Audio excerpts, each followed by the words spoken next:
Our guest this evening is someone who I was really thrilled we have the opportunity to speak with.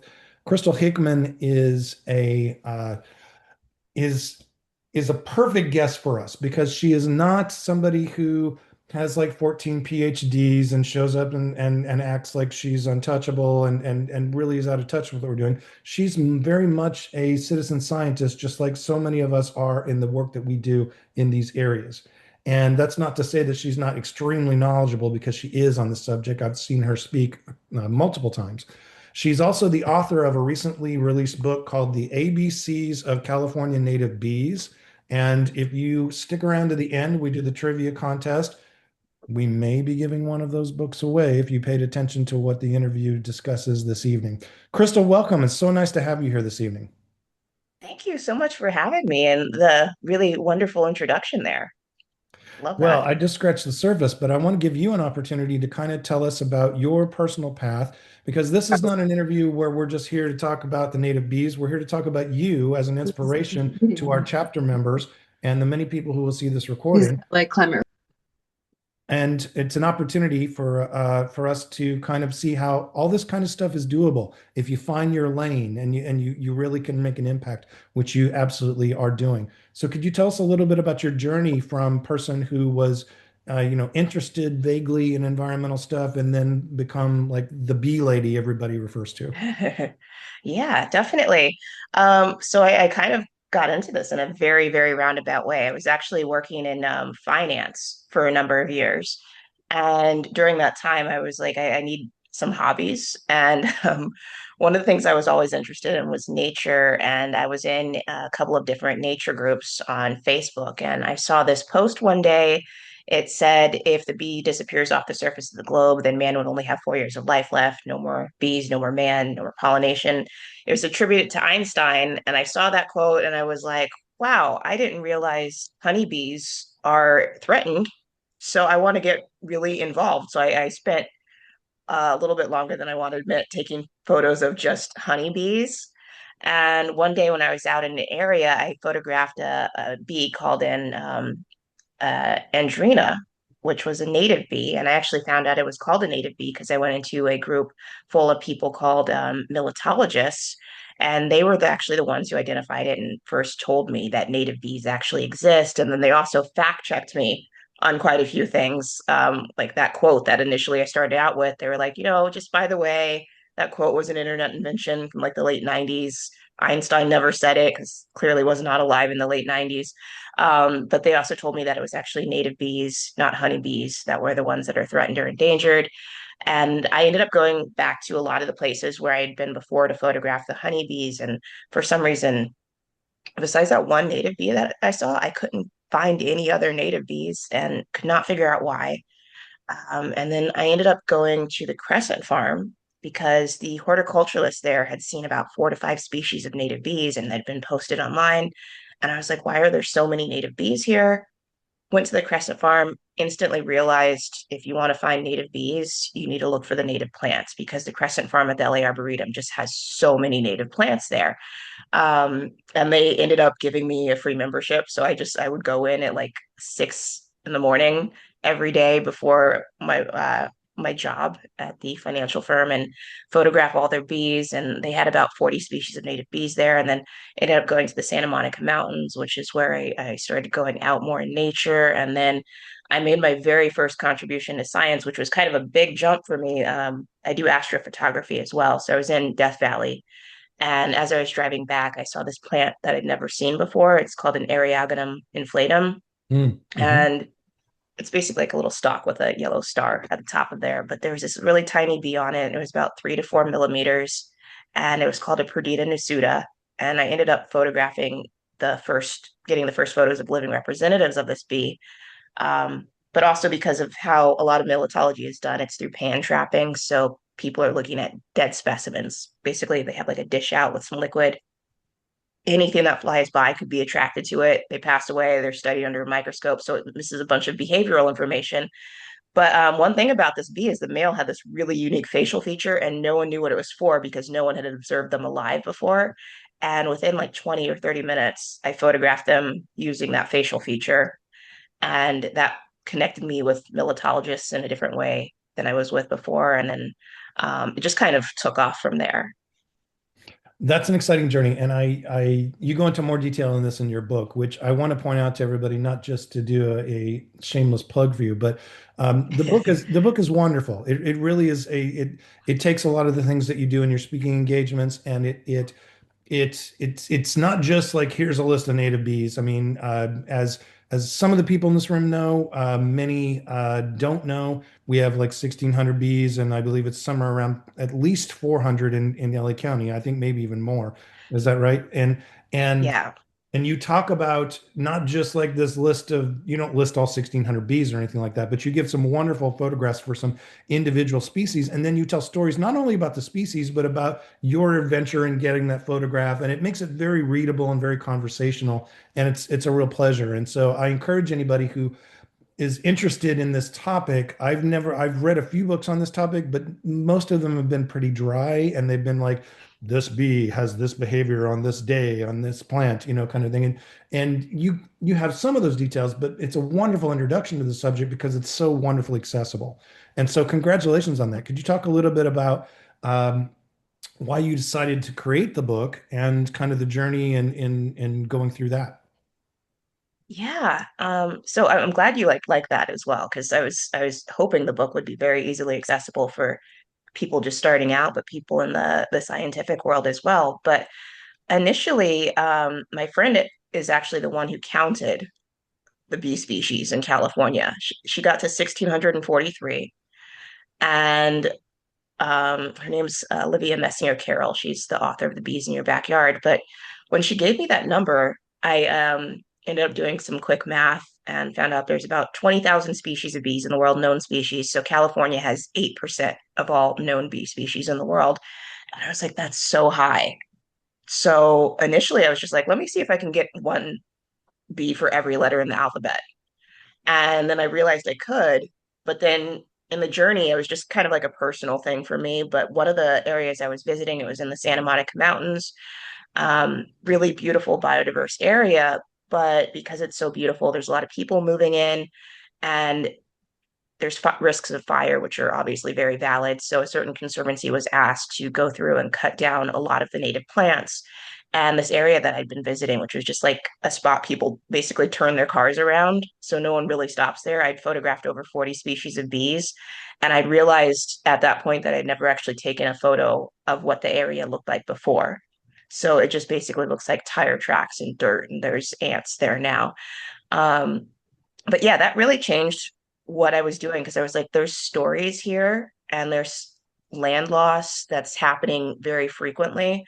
So I learned how to do landscape photography, and I started taking pictures of the plants that these bees had relationships with, because a lot of times I realized when I was looking for these bees, I would look at historical records, so keys, which you use to identify them. I was looking where they had been seen before, and I'd look at Google Maps before I went there, and sometimes there was like a university building or there was a neighborhood or just grass. So these areas were gone.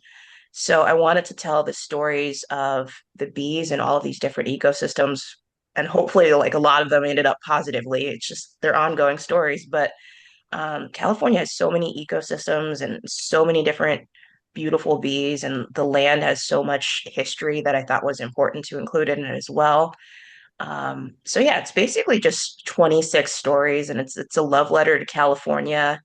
And yeah, I hope it encourages people to travel and maybe visit these spots. And yeah. And I should point out to the people in the room, and certainly you'll have questions about these kind of things at some point when we're talking about it. This is not just a book that is talking about the experience of photographing a particular bee. You talk about individual kind of relationships that those bees have as part of the ecosystem. Mhm. Something that Climate Reality is heavily involved in is the effort for regenerative agriculture. And in fact, our food committee is deeply involved in that. And you talk about one of the species of bees and a farm that you visited that's using regenerative agriculture. They have Mhm. a bunch of Mexican elderberry trees and other Yeah. plants that they're incorporating in, and how the bees that that are native are often much more efficient pollinators. So could you talk a little Yeah. bit about that and and share the importance for people who don't know a honeybee from a digger bee from whatever. So Yeah, yeah. So I guess the easiest thing with honeybees, they're non-native. They're from Europe. There's also a subspecies from Africa as well. And actually, a few years ago, someone actually DNA tested them, and every honeybee in the Western United States was a mix of multiple European subspecies and that one African subspecies. So Africanized bees isn't really a thing. It's more so like domesticated versus undomesticated affects their behavior. But in regards to farming, I think it's about people typically say honeybees do 70% of the pollination.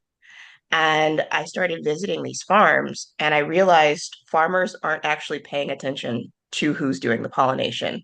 What they're doing is putting hives next to 70% of the crops that can be pollinated by insects. And then they're just saying, oh, it's honeybees doing it. But when you actually visit them, even farms that don't have the hedgerows or the pollinator habitats, you see beetles, you see flies, you see birds. There was even one that had like a drainage irrigation ditch, and I saw tadpoles in there, which was really shocking. But yeah, this specific farm, it's called Terra Nova Ranch in Helm, California. They started incorporating the hedgerows and the pollinator habitats next to the crops that are pollinated by insects or other animals. And they found that they were using less pesticides because the habitats were attracting wasps, and wasps were controlling thrips, aphids, mealybugs, things like that. And and they those also wasps found are that native their also. wasps are, yeah, there's quite a Yeah, few native wasps. yeah. Yeah, and beetles were there. But yeah, they also found too that the plants, like the tomatoes, they were generating more fruit because there were these so many different native pollinators instead of this one single invasive one. And I didn't mention this in the book, but I thought it was just absolutely amazing. And I would have loved to put this bee in the book, but I already had a really good HB. There's a plant that was not planted in the pollinator habitat called a heliotrope flower. And it was likely brought over maybe seed dispersal through a bird, or I also found rodents there and lagomorphs, rabbits. So maybe it was the seeds were in someone's fur, but whatever caused it, the seeds showed up there. And when I was looking at this heliotrope, there was a bee that has a specialist relationship, only collects pollen from this heliotrope, and it showed up at this farm. And I was not expecting to see any symbiotic relationships on a farm because it's not what you would picture. Right. But yeah, I just thought it was amazing. Yeah, note for the fans at home, heliotropes are 9 month plus bloomers if you want good landscaping plants. So that's, I'm a total plant nerd, but I've just scratched the surface on learning about bees as a result of your book and some other things. And so whereas I fairly knowledgeable about California native plants, I have just begun to start to appreciate the real value of the relationship, and they don't exist alone. All of these things are so Hmm. interconnected, and I think that's largely one of the lessons that we try to teach here in our work is that sustainability is about removing the silos and understanding the interconnectedness of everything. You can't just fix one problem in isolation. You've got to always be looking at all of these things. Um, Exactly. have you had any feedback to the book? I assume it would be generally positive because it's lovely. So yeah. Yeah, no, it's been amazing so far. I've been on a book tour for since October 21st. And yeah, the feedback is really wonderful. And I love that people are like you, they're like maybe in the plants first, and then that's getting them into the bees. But I was into bees first, and that's what got me into the plants and into the landscape. So yeah, I was just hoping this book would attract so many different people, like history of lands, plants, different areas, traveling bees. But yeah, it's been really amazing. I'm really thankful because yeah, it's my first book, and just putting it out there is like, oh my gosh, I have no idea what the reception will be. And it's a very different book than a lot of books for bees that are currently out there. So yeah. I think my friend Marie Katz shared a photo of you at the Biodiversity COP. Am I correct on that? Oh yeah, yeah, I was there. Could you, she's another, Marie Katz is another person who's been in our series of interviews here. Could you talk a little bit about that experience and explain to everybody what that is? Yeah, so I went last year to Cali, Colombia with it was the UN Biodiversity Conference, and I spoke there in the Women's Summit, and it was just absolutely amazing meeting people from all over the world. And it also slightly changed the way I talk about bees because a lot of it is very US centered, but it was amazing meeting people specifically in Kenya who work with honeybees that are native there. And it's so interesting how differently they farm them and how it benefits specifically like women there because they use them with the mangroves. So they get more pollination from the mangroves, but then they also collect the honey and it's a whole funding resource with them. So I'm hopefully visiting them next year if I have the time. But yeah, it was just a wonderful experience. And then also just seeing the different bees there. I have bucket list bees for so many different countries, and I saw mine there, and I was just so enthusiastic about that. So it was wonderful. Okay. Um, I want to ask you a question because I don't want to ask you the typical "what's your favorite bee" kind of question that I've seen you I get that question before. But the get that a question I lot. want to Yeah. ask you is if to get the best chance at having sightings of native bees in your yard, what plant would you recommend someone plant, and what would be the native bees that they would be most apt to look out for then? Oh, just one plant? If they've only got room for to put in one new Oh, native plant, what's the just native one plant that plant? you're going to Oh say, my gosh. Okay. Because yeah, I would recommend so many more than just one plant. I But want them to put in a uh, hundred, but I'm trying to um, play the game here. the one plant I would recommend is buckwheat. Buckwheat, you'll find generalist pollinators. So that will attract so many different species of native bees, but it'll also attract beetles, flies, wasps, birds. It's also a great plant when it isn't flowering, when it's in seed. It's a lot of, you can find a lot of things sleeping on it as Cool. well. And it's a great ground cover plant. So you'll find a lot of things nesting under it as well. Um, And yeah, seed I'd say the replant one for thing songbirds. Yeah, yeah, yeah. yeah, I'd say the one thing about it too that like maybe neighbors don't like as much is they're like, oh, it needs to be blooming. Your flowers in your yard need to be blooming all year, but this has like it's brown a good portion of the year. But yeah. It does have a dormancy for so sure. Yeah. yeah, so it's a good conversation you can have with your neighbors too about like this plant is native to our ecosystem. Certain times of the year they should be dormant. They're supposed to look like this, and it's really fascinating to see how the creatures in the ecosystem around it interact with it as it blooms or goes to seed or yeah. Yeah, sometimes when I'm on a hike with people and we're out in an area with a lot of native plants and we come along the California buckwheat or a similar Mm. species, I like to shake the base of the plant just to show people the dozens of species that will like fly off for a second Oh kind of thing, yeah. just so they can Yeah. understand and appreciate how this is not just a plant living by itself, it's a whole world in and of itself, It especially the is. really big ones kind of a thing. So Oh yeah, yeah, yeah, I think definitely. I second your choice. That's a really good choice in terms of Oh, doing that. thank you. So, all right. So here's kind of a pedestrian question, but Mhm. tell us something that we wouldn't expect about a California bee that you have discovered in your journeys that was really interesting to you. Mm. So this is actually one of two new discoveries to science that I actually made. Um, I found so male bees typically, most bees are solitary. About 90% of bees are solitary, and the sociality of a bee is based on the behavior of a female. And typically, what male bees do is their whole purpose is to mate. So they don't even create burrows. They just sleep on plants, and then they fly around looking at flowers, hoping a female's in there. But I went to the Channel Islands and I saw male bees digging burrows, excavating them, and sleeping in them. And that was a new discovery to science because male bees weren't supposed to do that. When I actually was talking to people about it before I showed them the photos, they were like, oh, you're misidentifying female bees as male bees. And then I showed them the pictures and they're like, oh, those are males. Um, but yeah, and then it was ended up being something I actually found on the mainland as well. I found males in a Hmm. completely different family of bees doing the exact same behavior. So what are the Um, species? so the Calides Helias Godalius and the Andrena, I think it's pronounced Serifolii. Um, but yeah, so two different families of bees, male sleeping in aggregations, and yeah, but I think that's amazing too because it's kind of what you can do with community science. So it's just, again, you don't have to necessarily have a degree in this. You can just have like a cell phone or a camera. Well, I think you And understate also the significance of your work because, I mean, you also were one of the first people to ever catch a photo of I think it's the brown resin bee. It's that you were one first people to Yeah. document. Is that correct? Yeah, yeah. So there are 7 photos in the book that were the first photos of living representatives. Um, what's really amazing too is after you take the first photos of these bees, it helps other people identify them as well. And sometimes people go to the same areas and they're like, oh, this was a lost species before. And you realize that there is a stable population. There's just not a lot of people looking.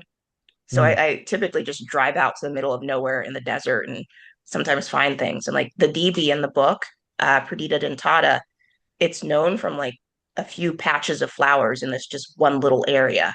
And no one had looked there since I think like the 50s.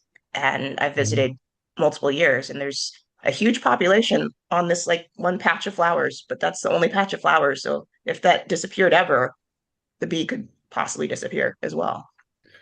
So I know that, and congratulations, by the way, on that. That's a really fascinating part of your book, and I've heard you talk about it also in your presentations. It's a really significant accomplishment. It's a big deal. So Thank congratulations on you. that. Can you tell us a little bit about tips for if somebody wants to do, kind of the thing you do, they want to go out and they want to photograph or identify native bees. Certainly, you have to read about it and look about it and learn what you're looking for. But what is the best time of the year to look for native bees? I know a lot of our native bees aren't alive the whole year. Maybe you could talk a little bit Yeah. about that and the best patterns to actually go out and find them. Because if you just walk up and down the streets in Los Angeles, mostly what you're going to see is European It's honeybees, yeah. and so you'd be forgiven for Yeah, not yeah. realizing there's more. Yeah. Yeah, yeah. I think the first thing I like to do is just read up on the bees. So there's certain bees that are out really early in the year, like the which one is it? The SB, the Meletta separata. That bee's out in like February, March, April. And if you go later in the year when it starts to really heat up, you won't see it. So a lot of times people think, oh, I need to go when it's really hot. But one of the key ways I find bees is by the plants. So a lot of them do have those symbiotic relationships. So if you see the plant blooming, that's a good time to look for the bee. But also, it's a really good idea to know about their phenology as well, like what time of day they're present. Learn about the behaviors of the males. Do they sleep in clusters? Do they sleep in flowers that open and close? Do they sleep on branches, twigs, things like that? And if you find the males typically return to the same spot to sleep every night. So you find them one time, you'll keep finding them. But since their whole purpose really is to mate, they like to hang out near where the females are. So that's a pretty good indication that the females are going to be in that area as Follows. well. Yeah. Yeah, yeah. But also just like learning about them, like Perdita bees, typically you see them in the midday when it's really, really hot. But there are some like the Perdita nasuta that I was talking about. You'd see that one at like maybe 8 to 10 a.m. By 10 a.m., they're just done for the day. So if you start at 10 a.m., you're not going to see that bee. There's also crepuscular bees that only fly at dusk and dawn. There's also nocturnal bees as well. Um, so yeah, it's a lot of reading and research, but then also when I'm out there to get the photos, it's behaviors. So since a lot of the behaviors aren't previously known, what I do a lot of times before I even start photographing them is just sitting there and watching them. So with the male bees in particular, it's kind of like they have a job. Their job is to mate, and they have like a kind of a route that they like to take. And they'll keep flying that same route over and over. So you just sit there, you know that bee is going to come back. And then sometimes I've noticed them. I'm like, why are they keep going? Why do they keep going to this particular flower? And I actually realized from observing them, sometimes they just mated on that flower. And they're like, oh, I made there was a female there. So they keep checking that flower. Stick with what And works. then, Yeah. yeah, and then when you look at that flower and you could like photograph them when they're there. And then females also have routines as well. You'll notice them, maybe they'll forage for however long on a bush and then they'll unload their pollen in their burrow and it could take them 10 minutes. So you know, okay, it's like 10 minutes for you to come in and out of that burrow. Um, but yeah, a lot of the way I'm able to get photos is just by understanding the behavior, by watching them and seeing patterns. And after you're out there for hours, one of the things about native bees that honeybees don't do, like you could look at them and they just fly away from you. They scatter, but they can also start to recognize you, I think, and get used to you, and then they stop scattering after a while. So you can just Hmm. get in their space and they don't fly away. And so that begs the question that I already know the answer to because I've read about this a little bit, but a lot of people in this room might not. Aren't you Mhm. worried about getting stung? Not really. Not Have really. you ever been stung in this work? I've only been stung one time by a native bee. It was a bumblebee, and I worked really hard to earn it too. I was doing wide angle macro photography with this Laowa lens where you basically could put any of the bees or whatever right up next to the lens. So I found bumblebee's hive, and I basically stuck my camera in their entrance. And it took about 2 hours for me to get stung, but I got stung on the finger. And so I really earned it, but that's the only time I've ever been stung by a native bee. Yeah. The point being that mostly our native bees are very docile and are not Yeah, interested in stinging you. It's kind of a last they're resort kind of not. situation. Uh, Yeah. so you brought up your photography. When we were talking earlier in the pre-interview, we talked about you could show some photos if you'd like to. Do you have any you'd like to show this evening? Oh, I could go to my website and show you some there actually, Okay, if you'd if like you'd to share like. the screen, because I think that'd be a great way now that we've got the introduction for the people to see some of the amazing work that you've done. And you also could talk about the photography skills and equipment that you're using to capture some of these things. Sure, definitely. Okay, just screen share here. Here we go. All right, so this is my portfolio on my website. I don't know if you guys can see it. We're still black screen at the moment.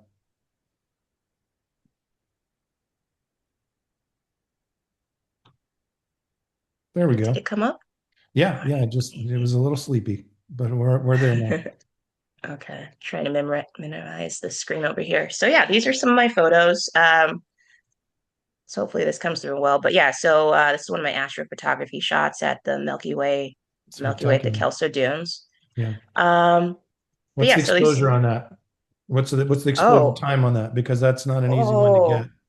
yeah. So I don't do longer than 30 seconds. Otherwise, you'll get star Star trails, drift. and star Yeah, trails are basically like the stars moving across the sky. But yeah, you want to get like little pinpricks and points for the stars here. And then me and my friend were obviously camping. My tent is the one that's further in the distance.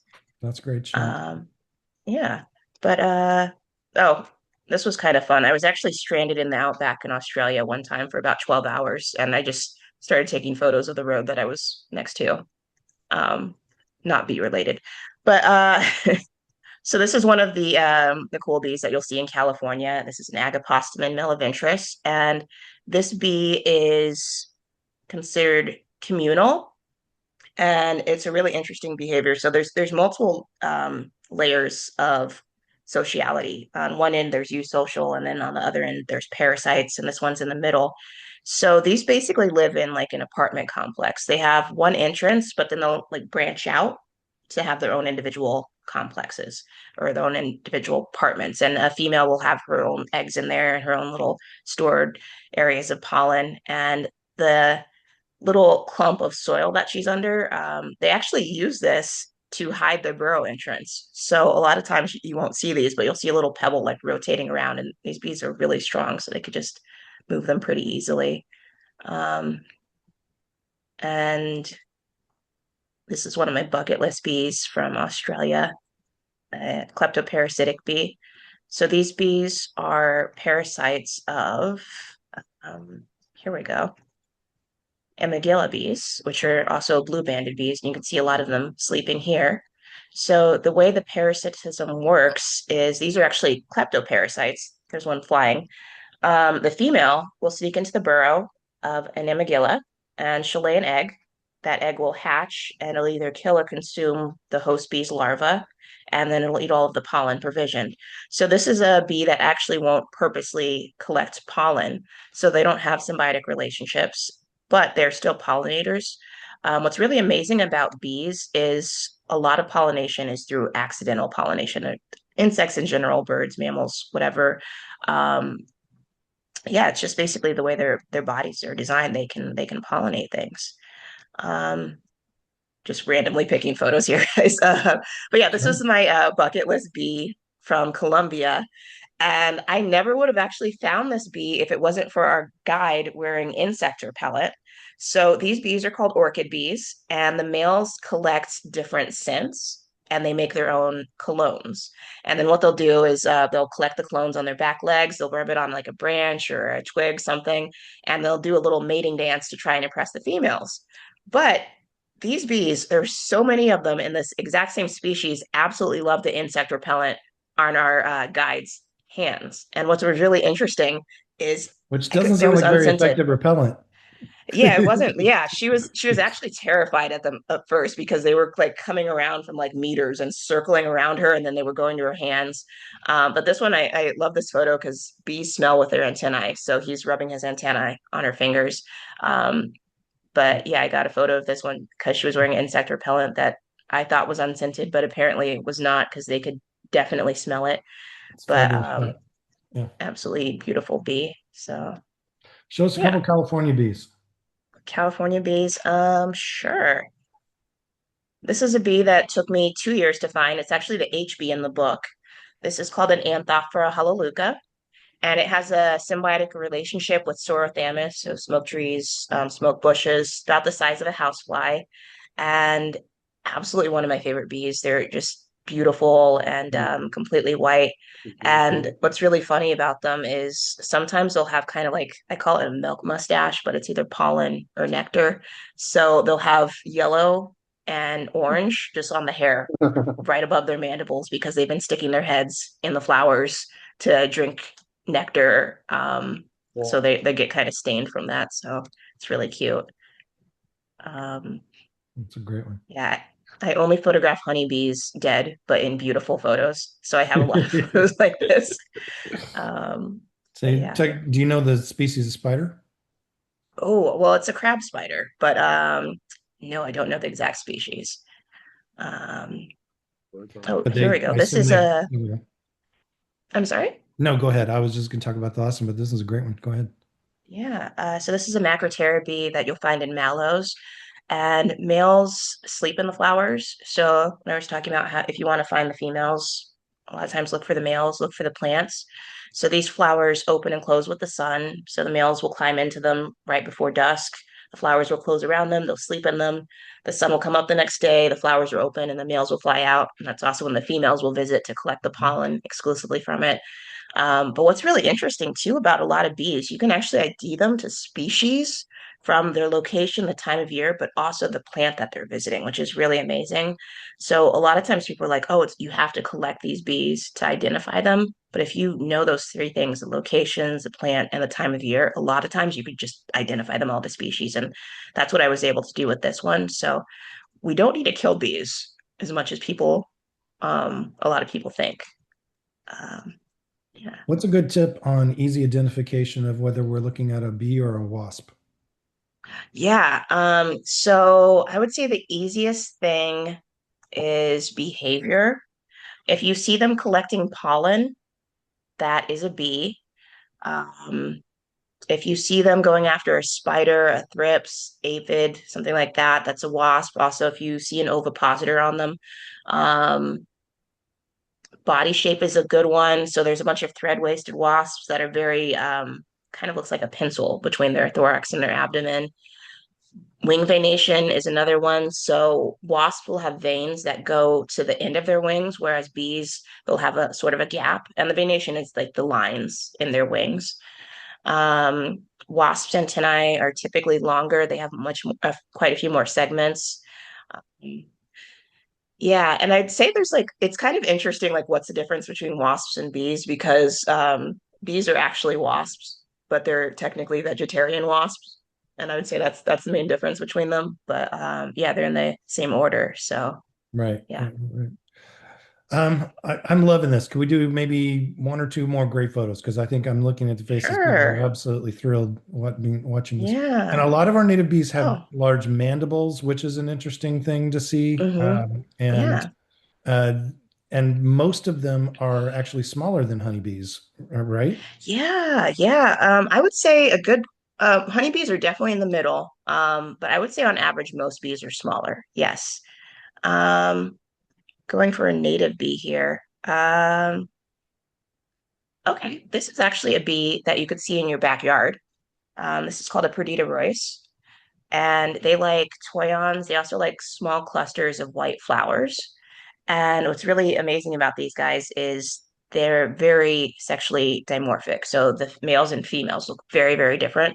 The female's in the front here, she's very dark, and the male is in the back, yellow. But what's really interesting about these guys, and this was a new behavior I actually found out as well, is the males release pheromones. So the males will actually curve their abdomen up like this, and there's a gland between some of the segments that releases pheromones, and they'll flap their wings and try and waft them at the female to get the female to mate with them. They're very passive males. A lot of males are very aggressive when they're trying to mate with the females, but these aren't. Hmm. Yeah. Okay, Krystle. Now, I'm going to ask you my wrap-up question here, and then we'll get to questions from Yes. the audience. Thank you, by the way, for sharing that wonderful, wonderful work. You're very talented, and it's just a real pleasure that you not only are interested in all of the science behind it, but you have a real artistic eye as well as a photographer, which ties it all together very nicely. So thank you for sharing that Thank with you. us. My question for you is, in your environmental work, inevitably there are challenges where you are just not getting to the end, getting to things that you want to accomplish, whether it's you can't find a bee that you want to find, or nobody wants to acknowledge the advocacy you're doing for a bee, or you just go up with a challenge over and over and over again and not accomplishing your goal. What is it that you do to kind of, redouble your efforts and find a way to keep going and keep pursuing a goal when it's proved elusive? Yeah, I would say like the big thing is just stubbornness, honestly. But thing is I love bees and I love being out in nature, but it isn't just about the bees. So every time I go out there, even if I don't find the bee I'm looking for, I see something amazing and beautiful and different. And I'm like, God, this is something I want to photograph and showcase as well. Actually kind of highlighted in the book. So there were 26 species I was looking for. There's more than that actually who I was hoping to get some, but only 10 of the bees that I actually sought out to look for are in the book. There were 16 that I just stumbled across on complete accident. Um, so yeah, I would just say honestly, just being consistent. And a lot of times people will tell you that there's things that you just can't do, but I feel like that's more of a reflection on them than on you. So I just try. Honestly, I break down my goals into like these huge goals. I make them smaller goals. So it wasn't, I'm trying to find 26 bees. It's let me find this one bee while I'm out here. Let me photograph the ecosystem before it disappears, or there's this amazing story that I think is happening. And yeah, it's honestly just being really confident in what you're doing, also loving what you're doing. I think that is an amazing thing as well, and just talking about it in a way that doesn't just support the bees, but supports the entire ecosystem. And I found that doing that attracts so many different people to what you're doing as well, because people are all different. They'll find what they love in your journey, or maybe it'll, if they don't necessarily love their journey, your journey, maybe it'll inspire them to go on their own personal journey as well, which can inspire other people. So, But yeah.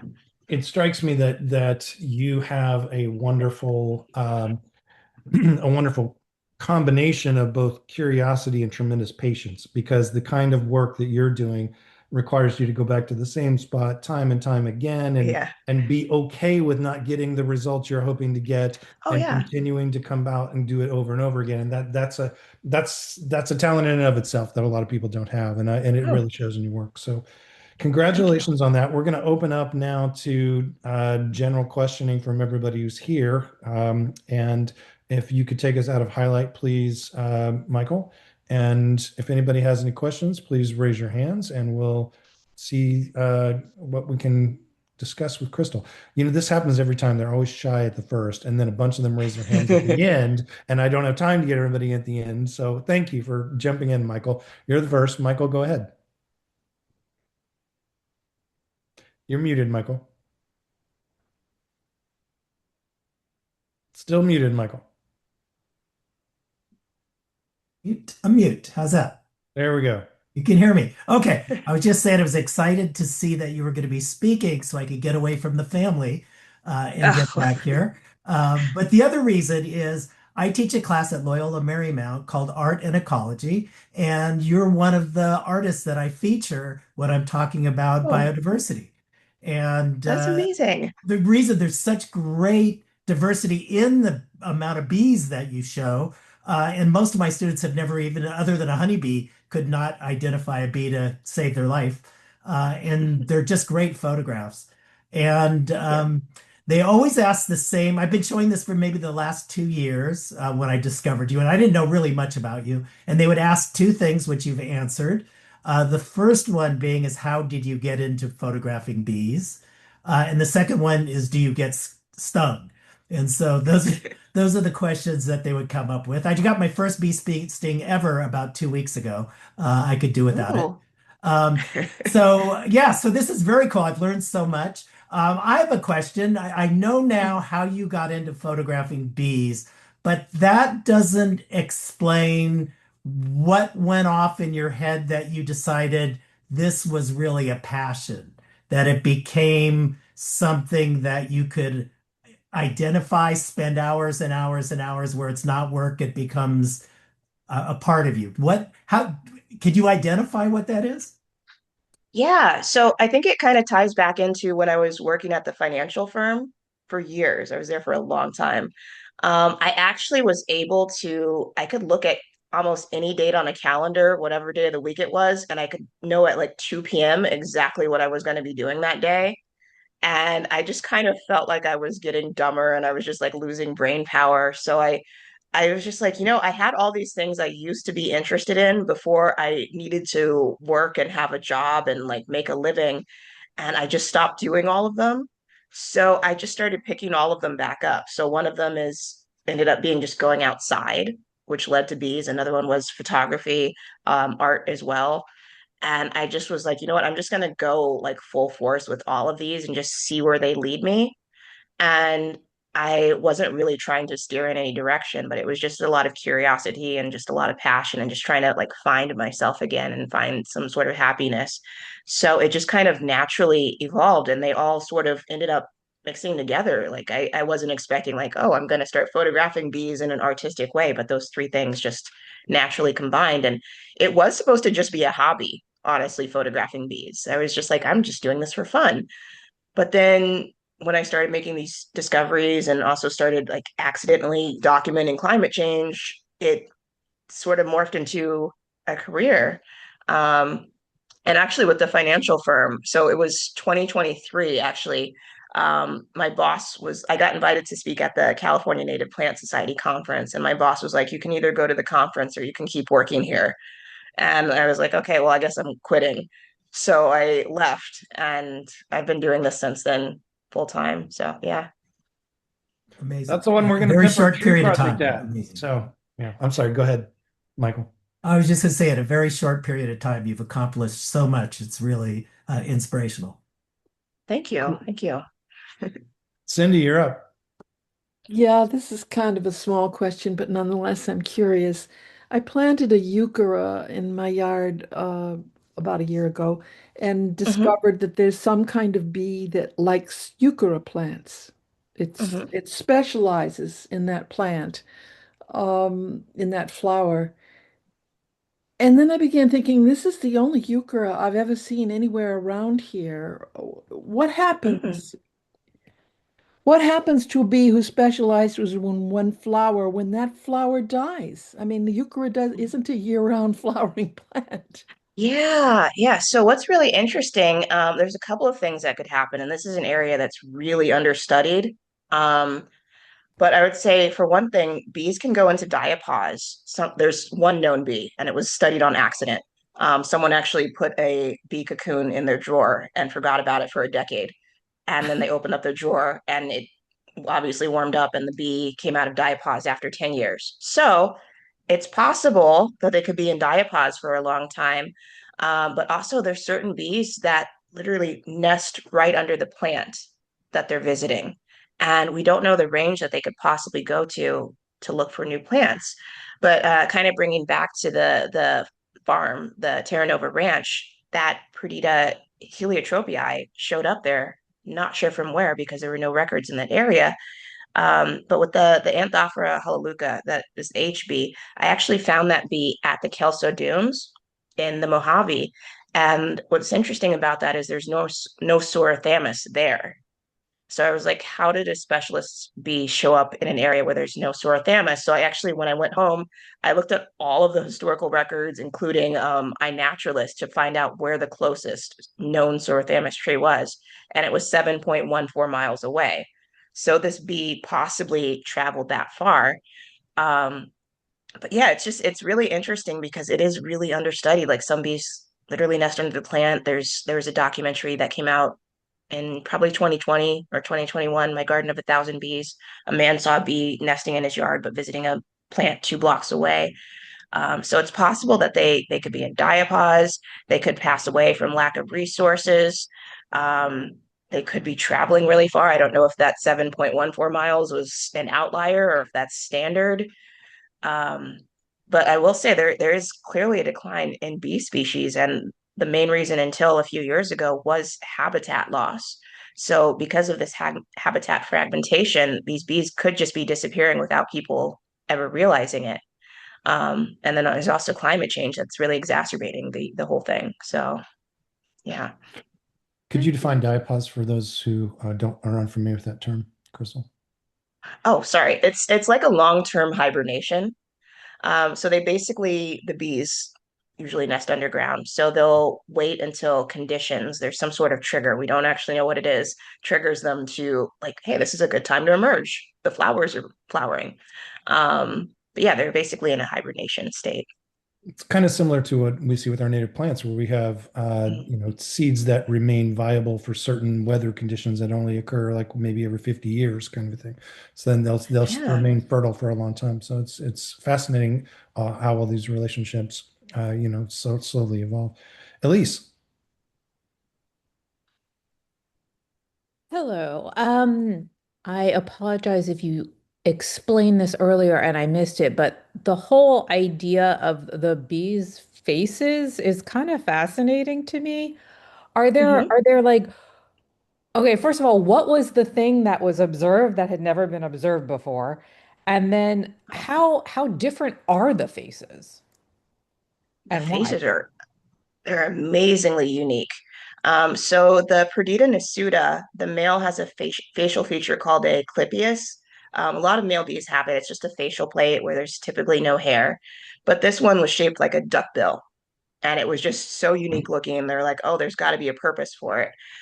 So I ended up photographing the male. These male bees are so aggressive, and it's funny because they're so tiny. But they basically go after the females, and they pin the female's antenna on either side of the little Clypeus facial feature with their antennae, so she can't fly off. And then they try to mate with her while she's basically pinned. So yeah, I got photos of that.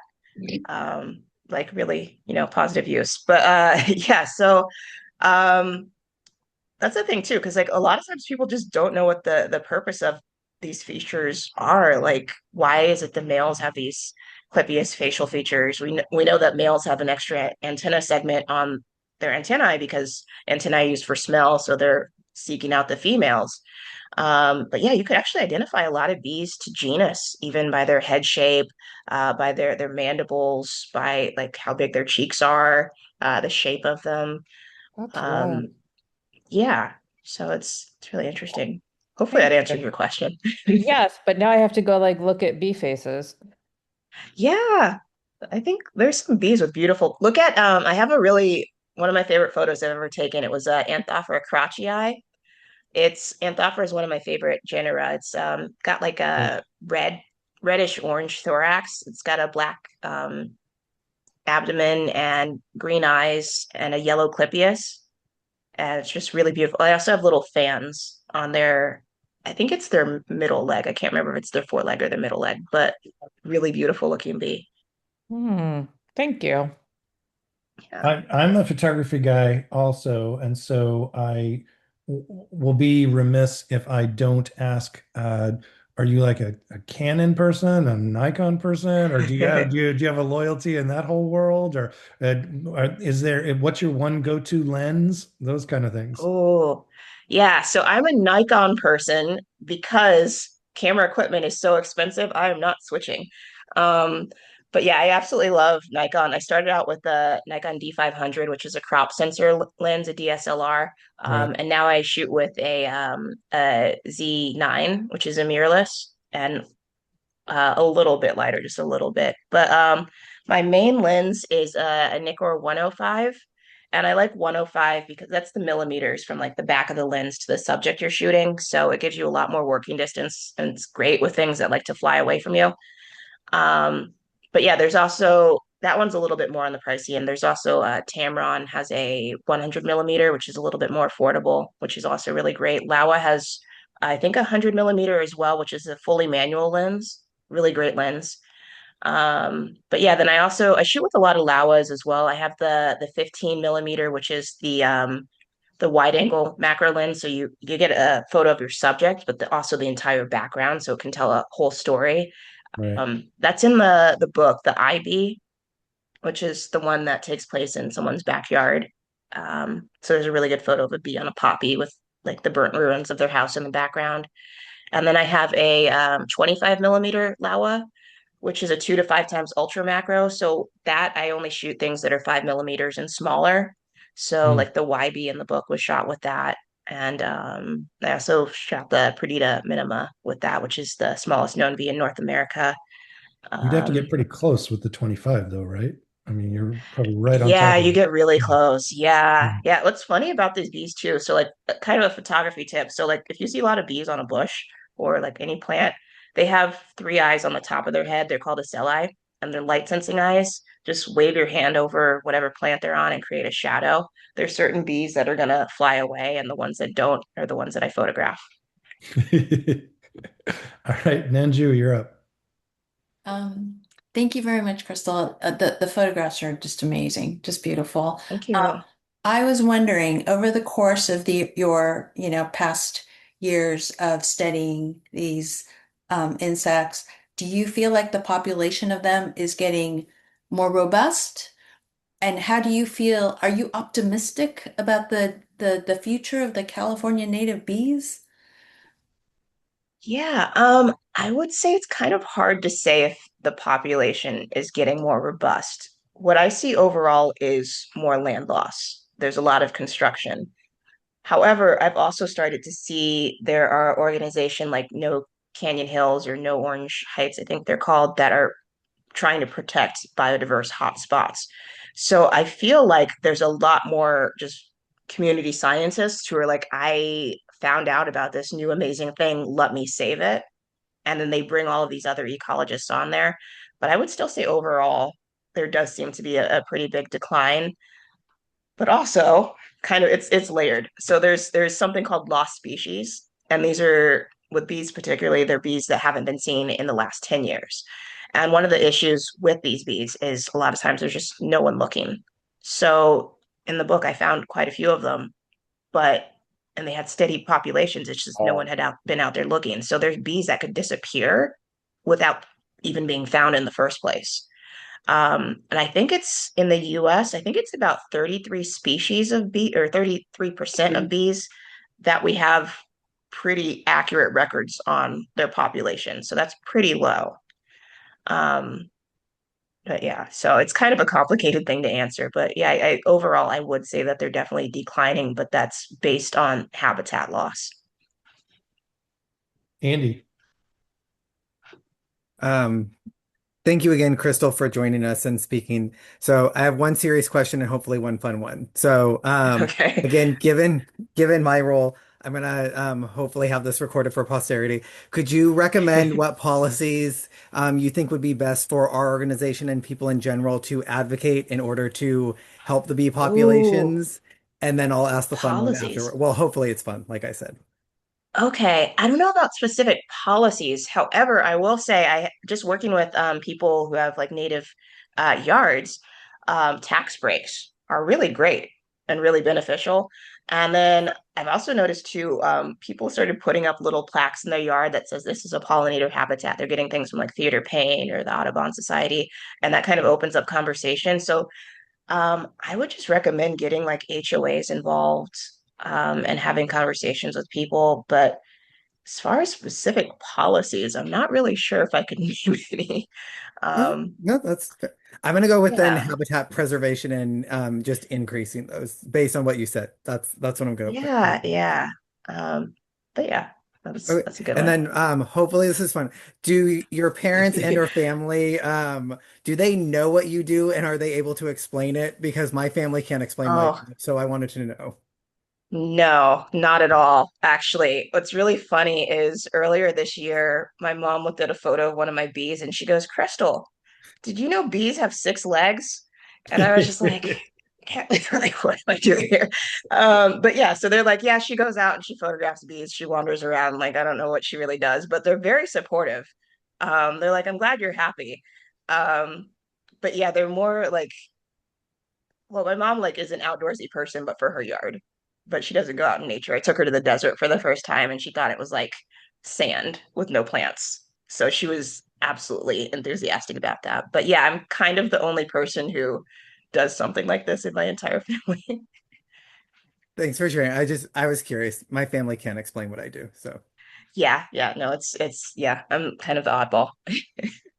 Okay, Crystal, I want to again thank you so much for your time and your generosity in answering Mhm. questions and just really being a wonderful guest for us this evening. I also want to extend an invitation to you. I mean, you're part of the family now. Please come anytime. You Yay. know, we please come bother us at the Biodiversity Committee. Anything you're interested in, we're here and we would love to see you in the future.